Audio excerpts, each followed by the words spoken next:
അബു താഹിർ എന്ന ഒരു സുഹൃത്ത് നമ്മളോടൊപ്പം സൂമിൽ ചേരുന്നുണ്ട്. അദ്ദേഹം ഈ ആക്രമണം നടക്കുന്ന സമയത്ത് പഹൽഗാമിൽ ഉണ്ടായിരുന്ന വ്യക്തിയാണെന്നാണ് ഞാൻ മനസ്സിലാക്കുന്നത്. ഞാൻ അബു താഹിറിനോട് കൂടുതൽ കാര്യങ്ങൾ ചോദിച്ചു മനസ്സിലാക്കാം. അബു താഹിർ, താങ്കൾക്ക് എന്നെ കേൾക്കാമോ? കേൾക്കാം കേൾക്കാം. എവിടെയാ ഇപ്പോൾ താങ്കളുള്ളത്? ഇപ്പൊ ബൽഗാമിൽ നിന്ന് കുറച്ച് നമ്മൾ ഇങ്ങോട്ട് പോകുന്നു, ശ്രീനഗർ റൂട്ടിൽ പോകുന്നു ഇപ്പോ. ശരി, പഹൽഗാമിൽ എപ്പോഴാണ് ഉണ്ടായിരുന്നത്?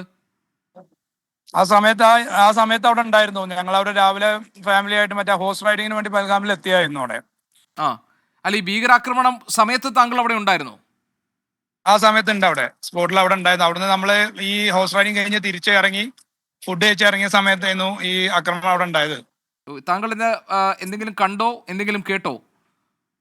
അതെ, നമ്മൾ അവിടെ ഒന്നായിട്ട് നമ്മൾ ഈ ആർമികളും മറ്റുള്ള ആളുകളൊക്കെ ഒന്നായിട്ട് നമ്മൾ ഭക്ഷണം കഴിച്ച അവിടെ തന്നെയായിരുന്നു ഈ സംഭവം ഉണ്ടായിരുന്നത്. അപ്പോ പിന്നെ അവിടെ ഒന്നായിട്ട് ആർമികളും മറ്റുള്ള ആളുകളൊക്കെ ഒന്നിച്ച് കൂടിയപ്പോഴാണ് പിന്നെ നമ്മൾ എന്താ ചോദിച്ചപ്പോഴാണ് ഈ വിഷയങ്ങൾ അറിഞ്ഞത്.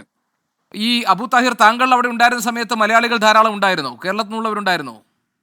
ഉണ്ടായിരുന്നു. അവിടെ ഫാമിലീസിനൊക്കെ നമ്മൾ കണ്ടിരുന്നു, ഹോഴ്സ് റൈഡിങ്ങിലൊക്കെ നമ്മൾ കണ്ടിരുന്നു, മലയാളീസുകളൊക്കെ കണ്ടിരുന്നു അവിടെ. ഈ അപകടം നടക്കുന്ന സമയത്ത് അവരാരെങ്കിലും മുകളിൽ ഉണ്ടായിരുന്നോ? അല്ല, അവിടെ ആ സമയത്ത് ഉണ്ടായിരുന്നു എന്നുള്ളത് നമുക്കറിയില്ല. കാരണം പിന്നെ അവിടെ പെട്ടെന്ന് ഒരു വലിയ രീതിയിലുള്ള മാറ്റങ്ങളല്ലേ സംഭവിച്ചത്. കാരണം ആം ഫോഴ്സുകൾ വരികയും ആളുകൾ ഭയന്ന് ഓടലും കാര്യങ്ങളൊക്കെ അല്ലേ ഉണ്ടായത്. പിന്നീട് അവിടെ എന്തൊക്കെ ഉണ്ടായിരുന്നില്ല, നമ്മൾ ഫുഡ് കഴിച്ചുകൊണ്ടിരിക്കുന്ന കുറച്ച് അപ്പുറത്തായിട്ടാണ് ഈ സംഭവം ഉണ്ടായത് ഇവിടെ. ശരി, അബു താഹിർ, താങ്കൾ നാട്ടിലെവിടെയാണ്? നാട്ടില് മലപ്പുറം കാരാത്തോട്. കാരാത്തോട്. ഈ താങ്കൾ കുടുംബമായിട്ട് പോയതാണോ, അതോ ഏതെങ്കിലും ഒരു ആ, ആ, അല്ല, ഏരി- ഫാമിലി ആയിട്ട് ഞാനും വൈഫും 3 മക്കളും ആണ് വന്നിട്ടുള്ളത് ഇവിടെ. ശരി, മലയാളികൾ ആ സമയത്ത് ധാരാളം ഉണ്ടായിരുന്നു അല്ലേ? നമ്മൾ ബൽഗാമിൽ ആ സമയത്ത് ഉണ്ടായിരുന്നു. ബൽഗാമിൽ നമ്മൾ ഒരുപാട് ഫാമിലികൾ അവിടെ നേരിട്ട് കണ്ടു പരിചയപ്പെട്ടു ഒക്കെ ചെയ്തിരുന്നു നമ്മൾ ആ സമയത്ത്. പിന്നെ അതിന് ശേഷം പിന്നെ നമ്മൾ ഹോഴ്സ് റൈഡിങ് കഴിഞ്ഞതിന് ശേഷം പിരിഞ്ഞ് ഭക്ഷണം കഴിച്ച് എല്ലാവരും അവരവരുടെ വഴിയിലോട്ട് പോയതിന് ശേഷമാണ് കുറച്ച് കഴിഞ്ഞൊരു ആ സമയത്താണ് പിന്നെ ഉണ്ടായത്. ശരി, ഈ പഹൽഗാമിൽ നിന്ന് ഈ സംഭവം ഉണ്ടായ സ്ഥലത്തേക്ക് ശരിക്കും കാൽനടയായിട്ടോ അല്ലെങ്കിൽ കുതിരസവാരിയായോ എത്താൻ പറ്റുന്ന സ്ഥലമാണല്ലോ. നിങ്ങൾ കുതിര അതെ അതെ സവാരിയായിട്ടാണോ അതെ. പോയത്? ഞങ്ങൾ കുതിര സവാരിക്ക് വേണ്ടിയാ പോയി. കുതിര സവാരിയായിട്ട് നമ്മൾ ആ സ്ഥലങ്ങളിലൊക്കെ കയറി ഇറങ്ങിക്കൊണ്ടിരിക്കുന്ന സമയത്താണ്, സമയം കഴിഞ്ഞ് നമ്മൾ ആ റൈഡ് കഴിഞ്ഞ് കുറച്ച് നമ്മൾ ഫുഡ് കഴിഞ്ഞിരിക്കുന്ന സമയത്താണ് ഈ ഇങ്ങനെ ആളുകളൊന്നായിട്ട് ആംഡ് ഒക്കെ കൂടിയും ഭയങ്കര ധൃതി പിടിച്ച് ഓടണം, വണ്ടികളൊന്നായിട്ട് ബ്ലോക്ക് ആവലും കാര്യങ്ങളൊക്കെ ആയത് അവിടെ. ഈ ഇപ്പോ നിങ്ങൾ നമ്മളതിന് ജസ്റ്റ് ആ, പറഞ്ഞോളൂ. ജസ്റ്റ് നമ്മളതിന് ആ ബ്ലോക്കിൽ നിന്ന് രക്ഷപ്പെട്ട് ഇങ്ങനെ മെല്ലെ ഇപ്പോൾ ശ്രീനഗർ റൂട്ടിൽ ഇങ്ങനെ വന്നുകൊണ്ടിരിക്കുകയാണ്. എന്താ ഇപ്പൊ ശ്രീനഗറിലേക്ക് ഒരു സാഹചര്യം ഈ സംഭവത്തിന് ശേഷം? അല്ല, ഇവിടെ ഒന്നും അതിന്റെ ഒരു സാഹചര്യം കാണാനില്ല. ഈ റൂട്ടിൽ നമ്മൾ കുറച്ചിങ്ങോട്ട് പോകുന്നതിന് ശേഷം പിന്നെ അതിന്റെ സാഹചര്യങ്ങളൊന്നും കാണാനില്ല. പിന്നെ അവിടെ പിന്നെ ടൂറിസ്റ്റുകളൊക്കെ മുഴുവൻ തടഞ്ഞു വെക്കലും അങ്ങോട്ടും വിടണില്ല ഇങ്ങോട്ടും വിടണില്ല, മുഴുവൻ തടഞ്ഞു വെച്ചുകൊണ്ടിരിക്കുകയാണ് ഇപ്പൊ അവിടെ.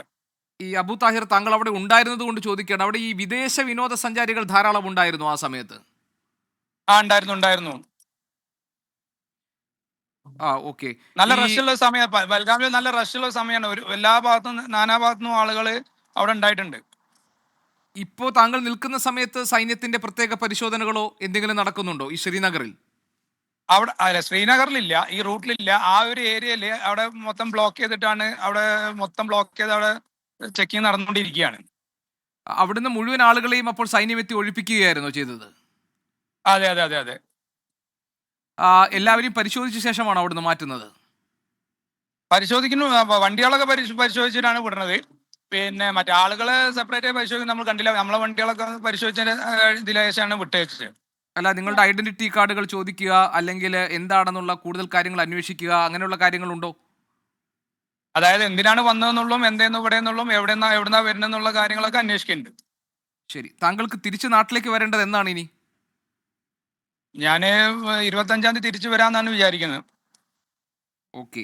അത് എന്ന രീതിയിലാണ് വന്നത്. ഇനിയിപ്പോ ഇവിടുത്തെ സാഹചര്യത്തിനനുസരിച്ച് വേണ്ടി വരും കാര്യങ്ങൾ എങ്ങനെയെന്ന് നോക്കാൻ. ശരി, ഇപ്പോൾ നിങ്ങളുടെ താമസം ഉൾപ്പെടെയുള്ള കാര്യങ്ങളൊക്കെ ശ്രീനഗറിലായിരിക്കും അല്ലേ അറേഞ്ച് ചെയ്തിരിക്കുന്നത്? ഞാൻ ഇന്ന് ശ്രീനഗറിലോട്ടാണ് ഇപ്പം ഞങ്ങളെ താമസം ഉള്ളത്. ഇന്നലെ ബൽഗാമിലായിരുന്നു. പിന്നെ പിന്നെ ഇന്നിപ്പോ ശ്രീനഗറിലാ, ഇന്ന് രാത്രി. ശരി, അപ്പോൾ കുടുംബമൊക്കെ ഭയം എന്തെങ്കിലും ഉണ്ടായിരുന്നോ താങ്കൾക്കും കുടുംബത്തിനും ഒക്കെ ഈ സംഭവം കേട്ട ശേഷം? ആ അവരെല്ലാരും ടെൻഷൻ തന്നെയായിരുന്നു. കാരണം അവര് കേൾക്കാത്ത സംഭവങ്ങളല്ലേ, നമ്മളും ആരും പറഞ്ഞിങ്ങനെ വിട്ടുന്ന് കേൾക്കാന്നല്ലാതെ ഇങ്ങനത്തെ സംഭവങ്ങൾ പെട്ടെന്ന് നമ്മളെ അടുത്തൊന്നും കാണാറില്ലല്ലോ. ഉം. ഉം.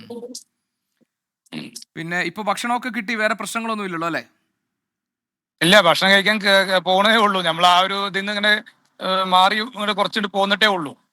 ശരി ശരി അബു താഹിർ, വളരെയധികം നന്ദി. താങ്കൾ ഏതായാലും ആ സ്ഥലത്ത് നിന്ന് സുരക്ഷിതനായിരിക്കുക. താങ്കൾ ആ സ്ഥലത്ത് നിന്ന് ഇത്രയും വിവരങ്ങൾ നൽകിയതിന്. പിന്നെ മലയാളികളൊക്കെ ധാരാളം പേര് ആ സമയത്ത് ഉണ്ടായിരുന്നു താങ്കൾ പറഞ്ഞു. എല്ലാവരും സുരക്ഷിതമായി താഴേക്ക് ഇറങ്ങിയിട്ടുണ്ടാകും എന്ന് നമുക്ക് കരുതാം. ശരി, വളരെയധികം നന്ദി. ഒരുവിധ ആൾക്കാരെ തിരിച്ചു പോകുന്നുണ്ട്. Okay okay. ശരി ശരി അബു താഹിർ. അബു താഹിർ മലപ്പുറം സ്വദേശിയാണ്. വിനോദസഞ്ചാരികളുടെ കൂട്ടത്തിൽ മലയാളിയായ അബു താഹിറും ഉണ്ടായിരുന്നു. അദ്ദേഹത്തിൻ്റെ ഭാര്യയും മക്കളുമാണ് അവിടെ ഉണ്ടായിരുന്നത്. അവിടെ നിന്ന് അവർ കുതിരസവാരി കഴിഞ്ഞ് ഇറങ്ങിയ ശേഷമാണ് ഈ സംഭവങ്ങൾ ഉണ്ടായിരുന്നത്. പെട്ടെന്ന് തന്നെ സൈനികം നീക്കം അവിടെ ഉണ്ടാവുകയും അതിനുശേഷം പിന്നീട് അവർ ഇപ്പോൾ ശ്രീനഗറിലേക്ക് തിരികെ എത്തുകയും ചെയ്തു എന്നതാണ് അബു താഹിർ അദ്ദേഹത്തിൻ്റെ അനുഭവമായി പറയുന്നത്. കാര്യങ്ങൾ അദ്ദേഹം നേരിട്ട് കാണുകയോ കേൾക്കുകയോ ചെയ്തിട്ടില്ല. പക്ഷേ അവിടെ ഈ സംഭവങ്ങൾ ഉണ്ടായ സമയത്ത് തൊട്ടു പിന്നാലെയാണ് അദ്ദേഹം, അതിന് തൊട്ടു മുൻപാണ് അദ്ദേഹം അവിടെ നിന്നും അദ്ദേഹവും കുടുംബവും അവിടെ നിന്നും നീങ്ങിയത്.